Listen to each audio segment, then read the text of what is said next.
last time. Pretty good news, right? All right, well, 12 years, 25 pounds, and about 1,000 hair follicles ago, I sat in my own vet school graduation, and I never could have imagined that one day I'd be giving a commencement speech at somebody else's vet school graduation. It's truly an honor, and I thank each and every one of you, because I really do appreciate it. I remember my graduation day vividly, and it was a really great day. My sister had taken more of a circuitous path to her education. She was a bit older, and she had just completed her undergraduate degree, and I my vet school degree. And my parents, my aunts and uncles, and my grandparents were there to take pictures of us having achieved our goals. I became the 5th gator in my family. I got to wear these cool duds. And I got to spend a day of fun with my classmates and my family. However, the one thing I don't remember is who gave the commencement speech, or what they said. It might be because my memory is going, but more likely it's because what he or she said wasn't relevant to or directed at me and my classmates. So, I will direct it directly to you. And I can be sure that I won't give the least memorable vet school speech ever. So to help decide what to say to you today, I asked many of you what you wanted to hear. And I got a mixed bag of answers. I got some good advice, and don't use big words, from Rachel. Just be you, from Jen Nagy. I don't know, it was a pretty common answer. And perhaps not surprisingly, from Andrew, I got a very descriptive example of what I shouldn't say today. And I'm probably going to fail you on that a little bit anyway. So still not being sure what to do, I tried to take a practical approach and think about what I would have wanted to hear at my graduation if I could go back and hear it all over again. So I would have wanted the speaker to talk to me and my classmates. And I would have wanted to hear some practical advice and hear how my classmates and I would succeed in our profession. I would have wanted to hear about the times my classmates and I spent together, and that the faculty cared about us and how we're going to do in our futures. And lastly, I would not have wanted to be told about the things that I should worry about in my career. I was perfectly capable of that, and I know that each of you are as well from talking to you. So I wrote this speech for you, just being me, to address these topics, and I hope it's what you wanted. 10 or 20 years from now, whether you remember I gave this talk, or it was just some tall, bald, skinny guy, I hope that something I say to you will stick with you, even if it's just one little thing. So, sadly but truly, I make less money than some of you will in the coming year, and less than most of you will in about 5 years.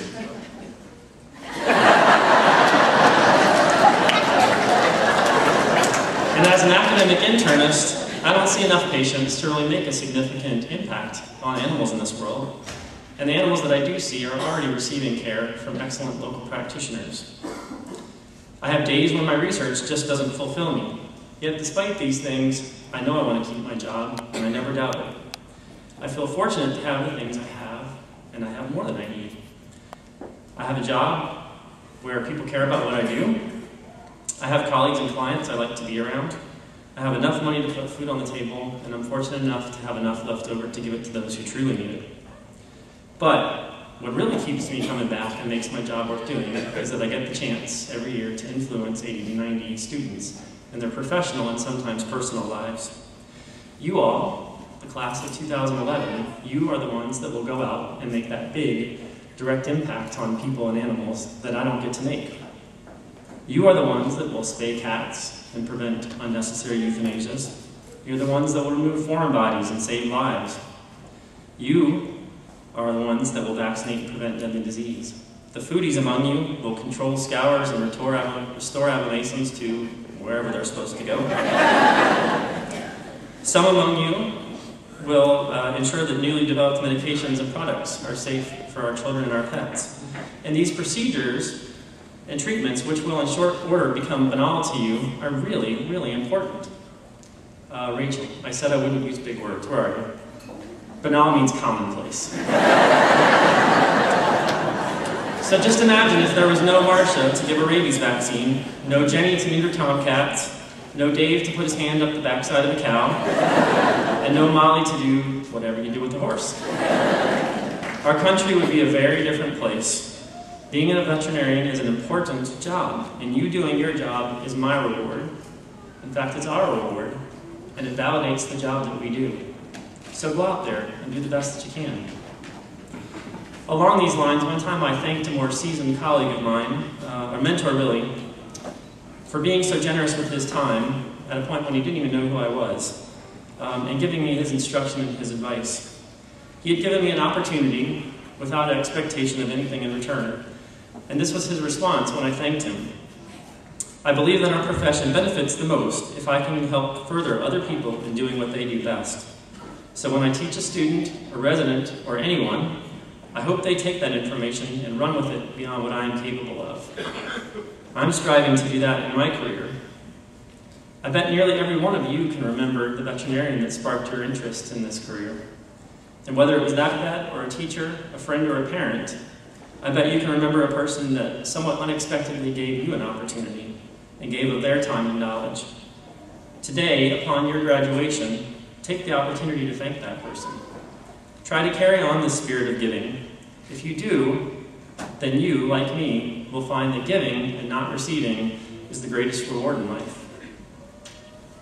Now, in about 24 hours, when the glory of today and the beer goggles of tonight have worn off, you're not going to be thinking about the public importance of being a veterinarian, and you're not going to be thinking about thanking people. Instead, you're going to be wondering, do I know enough? Can I really see an appointment every 20 minutes? Can I really pull that calf, and can I really save that foal? Can I actually do the job of being a veterinarian? This team of faculty sitting behind me and I have given you what you need and will continue to give you what you need so that the answer to each of those questions is yes, I can succeed. First, we facilitated your acquisition of knowledge. All those assignments and lectures had a purpose. Some more than others. Secondly, we've shown you where to get the knowledge when you don't have it in your head. Those books you bought had a purpose. Those journals that we encourage you to read have a purpose. Don't forget to read when you leave here. This may be your last lecture, but it is not the end of your education. Thirdly, we will continue to be here for you in the future. Whether you go work in Alaska, or just down the street in Christiansburg, or just a phone call or email away. And there's no charge for this help. Don't be afraid to contact us. One of the most enjoyable things is having a former graduate call back and ask a question about a case and getting to hear how competent and confident they are in the job that they're doing. I told you in your 3rd and 4th years that I was here to help you, and I will be in the future. Finally, the last thing you'll need to put all your doubts about getting the job done to rest is confidence and belief in yourself that you can succeed. This is really important and something only you can generate. If you don't believe in yourself, others will sense this and they won't believe in you either. Little good comes from lack of confidence. In my house, near the door that I exit to come to school each day, hangs a cross-stitch that my mother made for me when I graduated from vet school. And on that cross-stitch is a poem that might be familiar to some of you. I read it fairly often, especially when I've allowed life and my confidence to get me down. Even though it's a bit cliche and sounds like Dr. Seuss penned it, I tear up nearly every time I read this, because it's my mother's way of telling me she has confidence in me. But it also reminds me that I can control my own mind, and that I should have confidence in myself, and that if I work hard enough and believe in myself, that someday I will have what it takes to do my job well. And yes, I do have doubts about that on days. So I'd like to share this poem with you, and I hope you'll find value in it. If you think you are beaten, you are.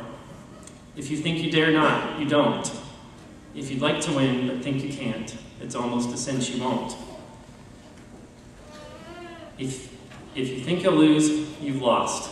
For out in the world we find, success begins with a fellow's will. It's all in the state of mind. If you think you're outclassed, you are. You've got to rise high. You've got to think high to rise. You've got to be sure of yourself before you can ever win a prize.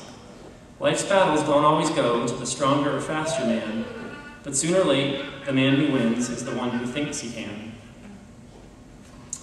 Now, when I go to teaching classes, they tell me I need to keep my students engaged, and I got to get them moving around so they don't tune out. So, I can't stand Oprah Winfrey, but in true Oprah style, underneath your seats, you'll find a copy of this poem that you can take with you. And when you're out in practice, and you're unsure of yourself, and you're not confident, take it out and read it often. And if reading the poem doesn't convince you that you know what you're doing and that you can find the answer, call me at 540-231-4621 and ask to have me paged. Finally, I want you to know that I have enjoyed your class more than any I have taught. You remind me a lot of my own vet school class, and perhaps that's why we've gotten along so well. You're no more smarter, or more talented, or more effective than previous classes I've taught. But you are, as a group, different. Though you have your sarcasm and moments of whining, what separates your class, in my mind, is the positive, welcoming, fun-loving attitude you project. Some might refer to you as being socially talented, or more simply as partiers, but it goes deeper than that. Just the other day, Dr. Monroe and I were having a discussion of how odd it is that students feel shy about getting to know faculty, and even more odd that faculty feel shy about getting to know students personally. Fortunately, many of you are not like that, and you've made me and others feel welcome amongst you. I still remember being in clinical techniques lab in your second year, and Justin coming up to me repeatedly, begging me to come to a tailgate party, because he and others wanted to get to know the faculty. So after hemming and hawing, one football Saturday, I rode my bike down to campus. And as soon as I arrived at the archives building and got off my bike, Justin, Brian, and Jim were right there to greet me and make me feel welcome. They even apologized for not meeting my beer quality standards, and they rectified the situation the next time I came. And I recall another memorable moment in January of 2010, when during DVM applicant interviews, we got over 3 feet of snow. I was sure interviews weren't going to happen, but I called the Drs. Pelzer, and they assured me we needed to carry on, just in case people did show up. So I dug my way out of my house, climbed up my driveway, and barely made it to campus in my Subaru. I sat down to have a cup of coffee, figuring nobody would show up.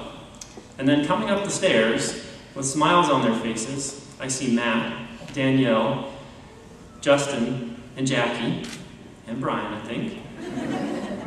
I don't know whose vehicles they used, or why they felt they should drive in that dangerous weather, but they spent that day moving applicants back and forth across campus, making sure they got their interview, that they felt welcome, and that they were part of a group. And unlike in some years past, that's just how it felt to me in the lecture hall with you all last year, like we were one big group. You banged the gong, you asked questions without fear, you answered questions with just a little fear. We had active discussions and we had some laughs. You didn't just sit there passively, with some exceptions, Dave and Charles. And because you were active, I got to know you, and you got more out of me. And then in your 4th year, I've seen you treat pet owners in the same welcoming manner and become involved in their lives, if not for a short while. As you leave this group, this class of 2011, and you go out into your profession as individuals, hold on to the spirit of optimism, goodwill, and inclusiveness that you've created here at the VMRCVM, and build a new tight-knit group in your new home. If you do, I think you'll find that you have succeeded. So, class of 2011, I welcome you into our profession. You are now colleagues of ours, and my name is no longer Dr. Grant, it's David. Congratulations. I wish you well in the future. Enjoy the hell out of today, and never forget to laugh when someone parks a 12-foot T-Rex named Eugene out in front of your house.